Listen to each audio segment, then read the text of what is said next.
you guys ever had a will rejected and the signer has already been deceased? What the heck do you do? Hey, my notary buddies, it is Ladero Wharf here with the Notary Know-How Georgia, where I take you guys on my mobile notary journey in the state of Georgia, one of the hardest attorney states out there. And on this channel, you guys can expect to see from me, again, some mobile notary journeys, parts of my business, as well as I'll be sharing with you some other business that are adjacent to the mobile notary space, such as field inspections and apostille facilitations. In addition, I will be sprinkling in some real life situations like today, because I don't think enough of that is being shared on these social media platforms. Please hold, I have a mint in my mouth. Hold on. Gonna have to wash my hands after that. Real life right there. There's some real life sprinkled in. So, as I was saying in the opening of this video, I had a call this morning. Let me set the stage for you guys. I am in bed. I decided to sleep in, which I normally don't do. And I was dreaming so good. I was just killing it in this business. Yes, I do dream about business and work all the time. I had an amazing day and all this kind of stuff. And then my phone rings. I wake up, I answer the call very groggily, right? It was my personal phone, by the way, not my business phone. I look at it and I see that it's a local phone number.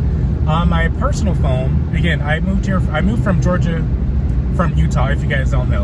And so I do not have a local number personally. And so I'm like, who is this calling me that's not already in my phone book from a local number? So I decided to answer, and I answered, and I was told that it was a person calling from a law office. And they're calling in reference to a will that I was a witness to, and the courts have rejected it, and they need some help. At the next light, turn right. GPS telling me what to do. And so I was like, whoa, hold on. Let me get up. Sorry, say, you know what? I apologize. I am just waking up. Let me get out of bed and I will be happy to assist, because I'm like, what the hell is going on? Right? So I get up, smack my face a little bit, drink some water, and I run over to my office, and I was like, hey, okay, I'm ready to go now. Grab a pen and paper. And I was like, okay, what's the situation? What's going on? And the person at the attorney's office tells me exactly what happens. And they're like, yeah, we had documents, and they tell me who the signer was, and they just let me know what's going on. And I was like, oh my gosh. And of course, the signer had already passed away. It is extremely important for us to get these wills right the first time. And they were just letting me know, hey, the probate court has rejected these documents, and the family just hoping that you can help out. And so I'm like, okay, would you mind telling me who was if it's not too much, can you tell me who was the second witness?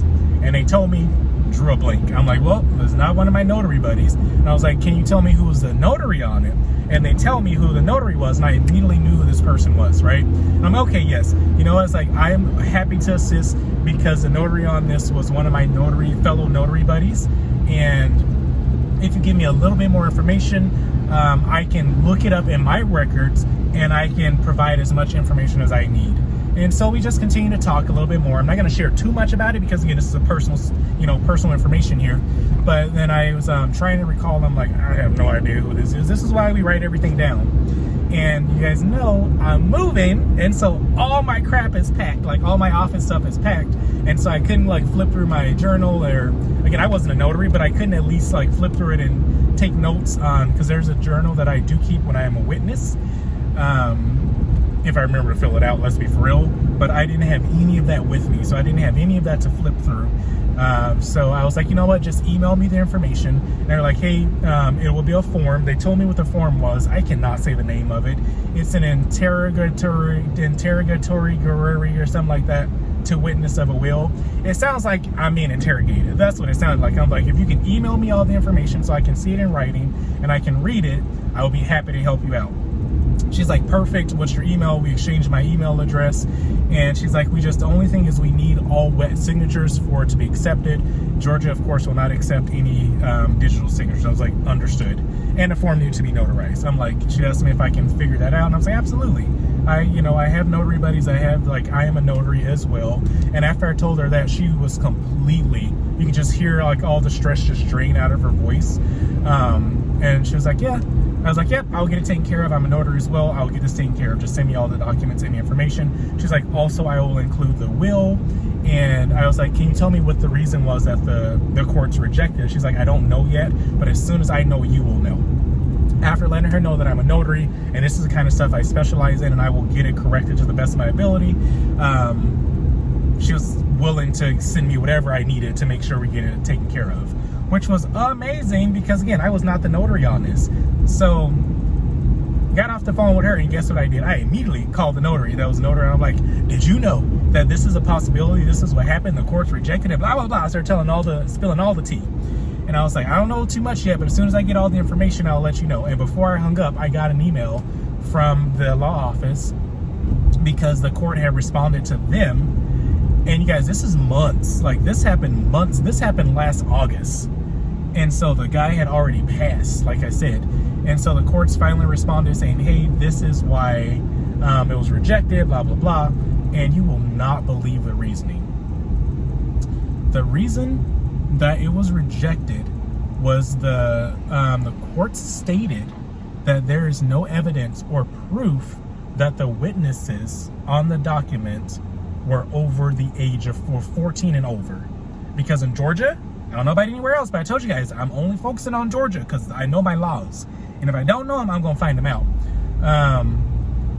Look, I'm already at the attorney's office. I need to hurry up and wrap this up. I'll just sit in there.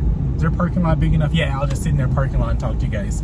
But in the state of Georgia, a witness on a will must be over 14 years of age.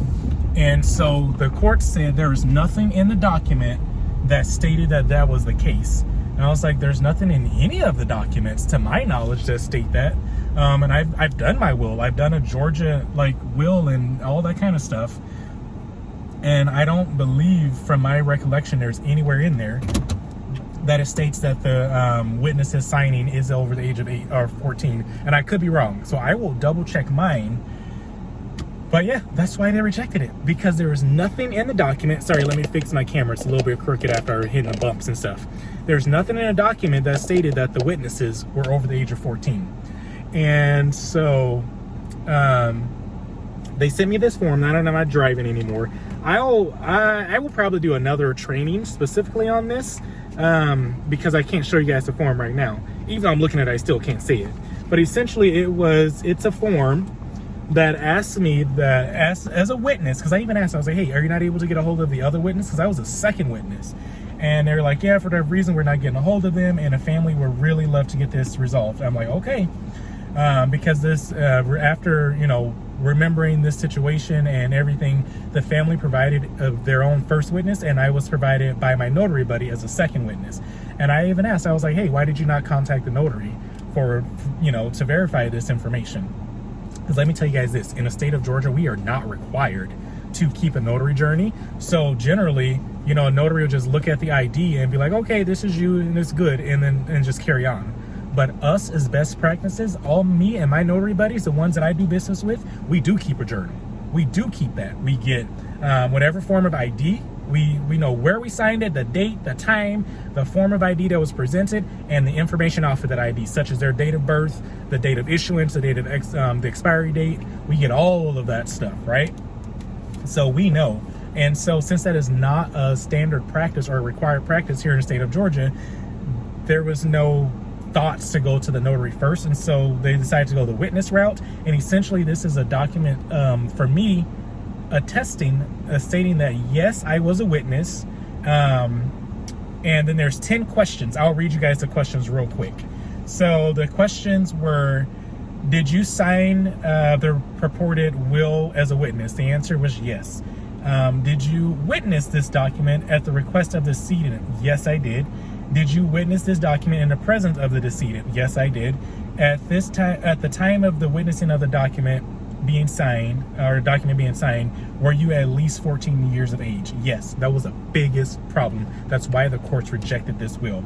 Number 5, did the above named decedent sign a document? Yes, they did. Did the decedent acknowledge that the purported will was his or her last will and testament at the time of signing? Yes, they did. Did the decedent know that he or she was executing this last will and testament and when they were executing the document? Yes. Did the decedent execute the document willingly as a free act and deed? Yes, they did. We had a good old conversation. And of course, again, the circle I run with my notary buddies, we check all this stuff. We make sure they are of sound of mind and no one's forcing them to do it. I personally have asked other people to leave the room so I can talk to mom or dad directly. And I was like, hey, you know what? I just have a few questions. Would you mind grabbing some water? Or, this needs to be confidential. I know your family, but I just need to make sure that this is on the up and up before I continue. And I always phrase it so you don't have problems in the future. Now I have proof of somebody that had a problem in the future. Where was I? Number 9, did the decedent appear to be a sound and disposing mind in memory at the time of executing this document? Yes. Again, we are not memory professionals, but I have to feel comfortable doing this, right? And look, I'm being asked, even though I'm not a memory professional as a witness, I am being asked if I believe this was true. And number 10, final one, was the decedent at least 14 years of age at the time that he or she signed this document? The answer is yes. Then I had to sign it in front of a notary, fill out my information again, my address, my phone number, and then have the notary notarize it. And so that was it. And the attorney's office was going to send me an envelope or a return label so I can mail it over to them. I was like, hey, what's the address? Since you're local, I'll just come drop it off. So that's what I'm doing right now. That was a long story to get here, but that's what's going on right now. So, and I have more things to do. So let's wrap this section up. So the overall video is not too long. What did I learn from this? 1, make sure you cross your T's and dot your I's properly. If you guys are notaries and you're out there and not doing the right thing, make sure you're doing it correctly. Get your Georgia Notary Handbook and understand what you can and cannot do and what is your responsibility. Number 1. Number 2, when it comes to witnesses, yes, it is the signer's job. It is their responsibility to provide witnesses. But if they can't, then yes, we as good notaries will provide a witness for them. Of course, that does come with a fee. Find witnesses that you know that will be responsible. I don't know how the other way to say it. And I do like this split witness thing. I provide a witness, you provide a witness. If they can, fantastic. I love that because not everything is in my court, right? So there's like showing all these disinterested parties. I love that. So that's something I try to like have in my business. So a lot of my notary buddies, if you guys haven't been getting witness calls a lot lately, that's why. Because I've stopped trying to provide both of them and provide one just so we have that, that separation. And 2, or the number 3, I guess, if you're going to be acting as a witness, well, let me stay on the notary side. Number 3, because these documents that I've been doing, these last will and testaments and things like that, like I said, I have yet to see a place to say, hey, I am witnessing this and I am at least the age of 14. Haven't been there probably in the past, yes. But the ones that I'm familiar with, that I've read through myself, so I know, I don't see that on there, right? In the instructions, it says that, but you're not turning the instructions into the probate court. You're turning in the signed documents. So what am I going to do as going forward as a notary? Right under where I have my witnesses, like there's this place from the signer name, print their name. Well, technically there's this place from the signer name. Not all the time there's a place from the print. I require them to print their name. I actually print their name myself. And there's a spot for their address. I do their address myself because I know my handwriting is legible. All they pretty much doing is signing, right? And underneath that, what I am going to start doing as good practice is doing a date of birth. I'm going to put a little space, or I'm just going to write it in DOB of witness, and I'm going to put their date of birth just so no other family has to go through this ever again. Granted, I'm being helpful and I'm trying to get this taken care of for this family so they can move on, with the grieving process, because if I'm not mistaken, the signer passed away back in April.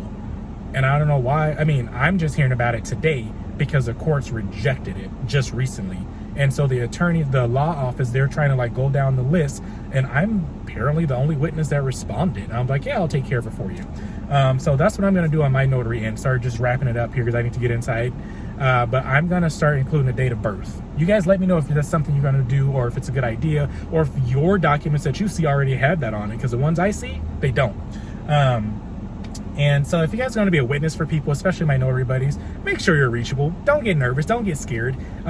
Just go through the motions. And if it's something that again, I was given the option to help with this. It was not mandatory. because also I was forwarded the information from the court that if neither witness was reachable or if they did refuse to help, there was another step that the family could have taken, right? Or the agent, or whatever you want to call it. There was another step that they could have taken, and it would have been a little bit longer. And so I'm just going to help save them some time and get this done right now. Also, last thing, because I am talking way too much in this section, because I have two other sections, maybe two other sections. I got to work today. Maybe you guys get one other section as an update.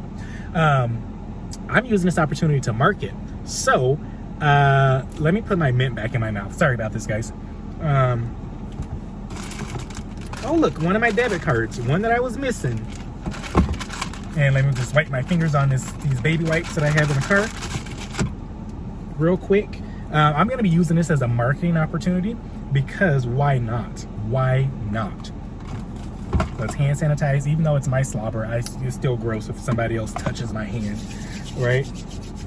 What I'm going to be doing is using this as a perfect marketing opportunity. Let me grab something out of my bag real quick. I carry these with me. And it's, oh no, my thing got ripped. Look at that, it got ripped. I carry this with me. I've shared this with you guys before in the past, but this is my notary, what do you call it? Resume, if you will. And so I am gonna leave one of these with the attorney. Let's not use that one because it's all wrinkled. Let's do number 2. But there's some back and front to protect all the other ones. So this is my notary resume. Is there anything personal on here?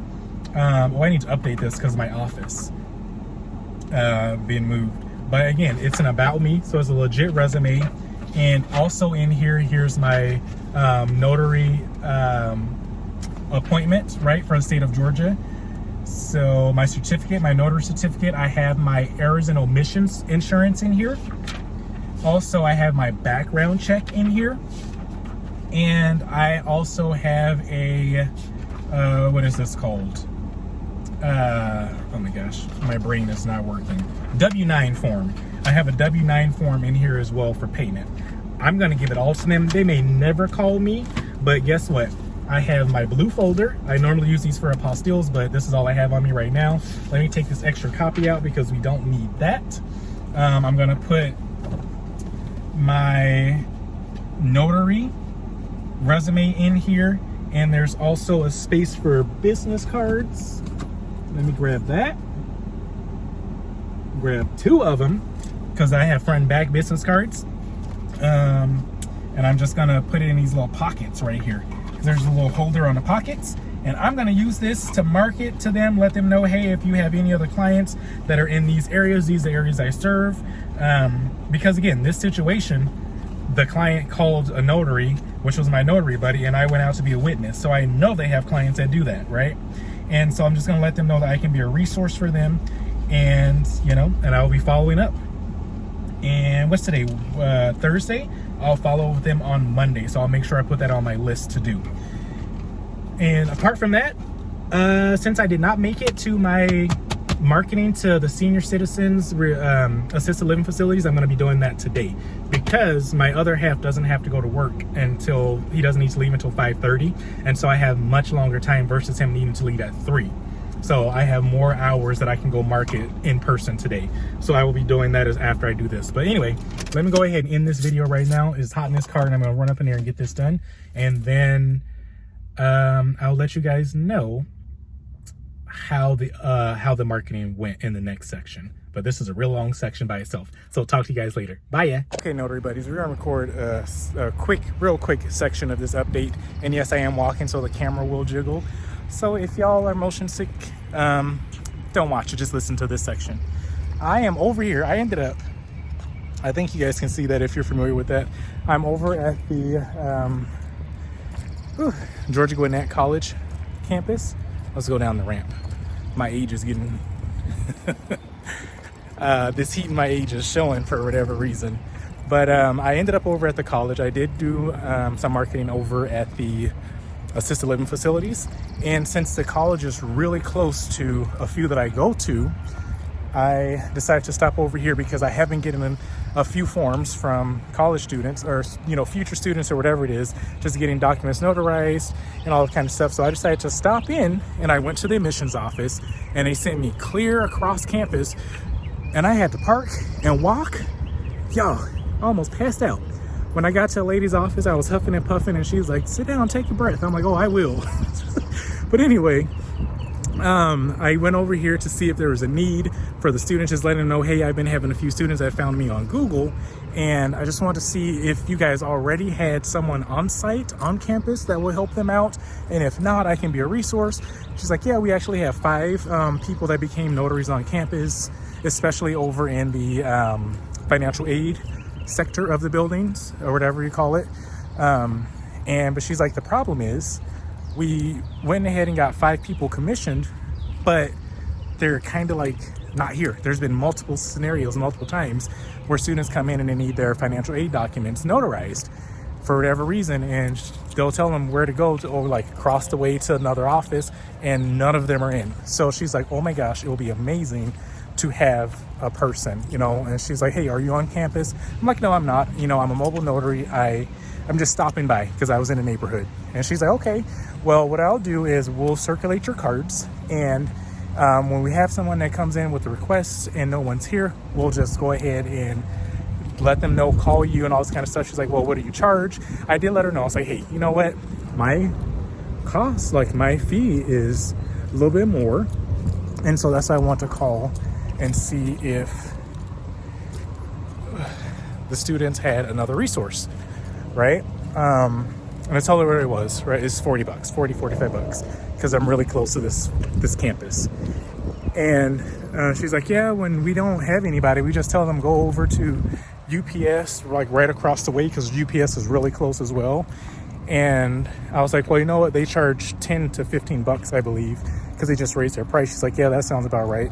I was like, you know what? Because I believe in the future students, let's just go ahead and do it. I'll match it. It'll be 10, but if we can kind of batch them, that will be awesome, right? Just so I'm not driving over here for $10, even though, oh y'all, I'm getting winded. Even though I'm like less than 10 minutes away, it would still be. And again, if they're leaving campus and they come to me, then we'll just deal with that at that point.